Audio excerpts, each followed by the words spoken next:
Summer Game Fest is here, and in the slew of announcements, some of them were survival games. We got a sneak peek at some of the upcoming survival game trailers.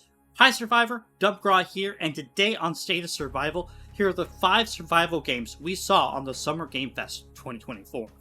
A quick note before we jump onto our list. Once Human finally has a release date, July 9th. Now, if you don't know what Once Human is, it's a survival crafting open world game set in a post-apocalyptic future. Seems like strange things are happening. You have a little bit of Lovecraftian horror kind of style going on. I've personally watched a couple of streamers play this game and myself have quite enjoyed the beta. Definitely look forward to it coming July 9th to Steam and the Epic Games Store. Starting off at number 1 is Dune Awakening.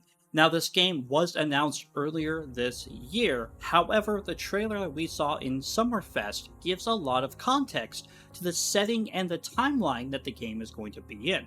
We already knew that the game was going to be in an alternate timeline in the Dune universe, but we really didn't know the details of why or when or how it was going to be.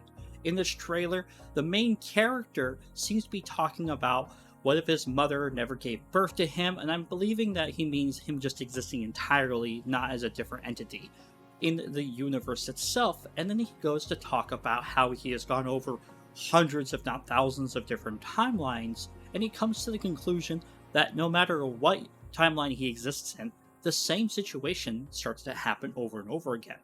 So he kind of hints at the idea that what if he never existed in the first place? The premise of this game is going to be a open world survival crafting MMO. That's right, folks, I said MMO. And this has been done before, but in their own words, they say you're going to be able to play with thousands of different players inside of this MMO and survive and face the harsh reality of one of the harshest worlds in the Dune universe. You're going to be able to try to control the spice, do all the survival things like base building, crafting, communication, transportation, and travel, and it seems like the game has an amazing and gorgeous graphics based off of the gameplay that we have been able to see through short little videos and screenshots. Dune Awakening is going to be doing a teaser on the 20th of June, and I am looking forward to it. Coming in number 2 is Echoes of Elysium. At first, the trailer gives this casual, kind of laid back, almost RPG-ish kind of feel, where you're in the skies, you're navigating, you're exploring, you're flying around in this beautiful ship. And the person is kind of giving you the feeling that this is a very laid-back experience. However, it quickly becomes apparent that this game is nothing of the sort, but rather a game where you're able to start customizing and building your ship from scratch on how you wish to do it. Decorate it how you wish, or even improve upon it as you go along. One of the things I do enjoy about the game is that they immediately show in the trailer the creatures and the combat going off. The other cool thing is they also address aerial combat in the short clip of them shooting these massive cannons, and then they also show here that there is no continent below but a string of islands, giving the Worlds Adrift kind of feel to this game, but a much more beautiful version. The game looks like it has a larger player base than just you by yourself or your friends. It might actually be a larger MMO experience. Coming in at number 3 is Path into the Abyss. The trailer starts off in this beautiful world, and you can see that it looks really good for a trailer. Most trailers always do.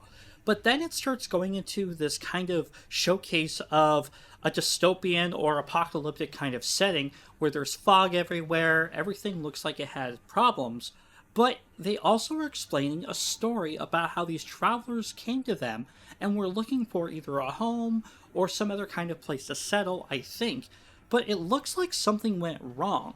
It doesn't look like they're living in peace, but rather in a post-apocalyptic world. Like maybe war broke out, maybe one of the two parties didn't like each other.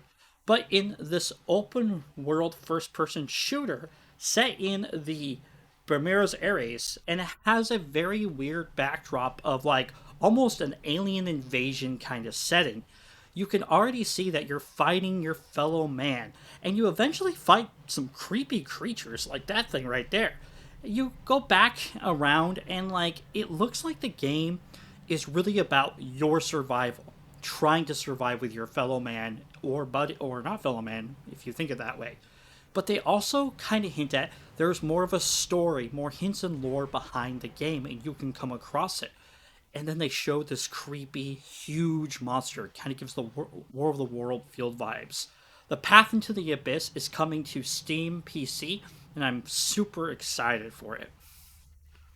Up next is number 4, and we're finally getting some news about State of Decay 3, but in a purely cinematic trailer. There is no gameplay in this trailer, but it does give a feel that is going to be a far more intense scene. As we can see here, she's sharpening a crossbow bolt, and then sees something.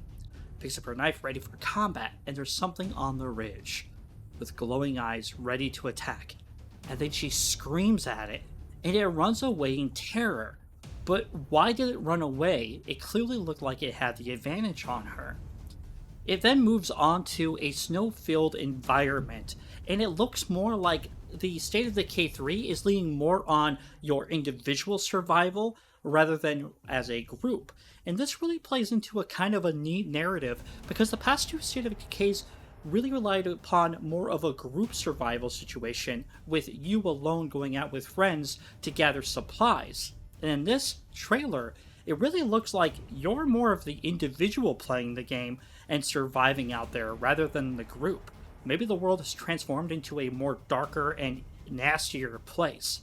The trailer finally ends with you tracking a blood trailer just to see something eating a wolf. And it's a frickin' deer. And it does the same exact scream you did to chase off the predator. State of Decay 3 looks like it's coming along well. Number 5 is a game called StormForge, and this game right away delivers on showing us almost nothing but gameplay, and I absolutely love this.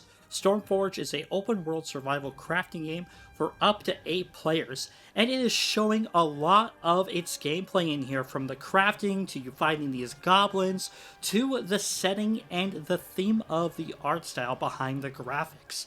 As far as I'm concerned, these kind of graphical games, while are not the most impressive of graphics, they always astonish me with how gorgeous and beautiful they can make the game.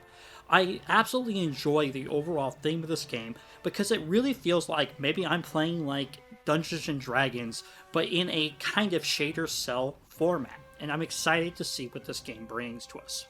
Bonus! The next one is Tiberius Somonia, which is a 2D horror survival adventure game with real-life cutscenes mixed into it.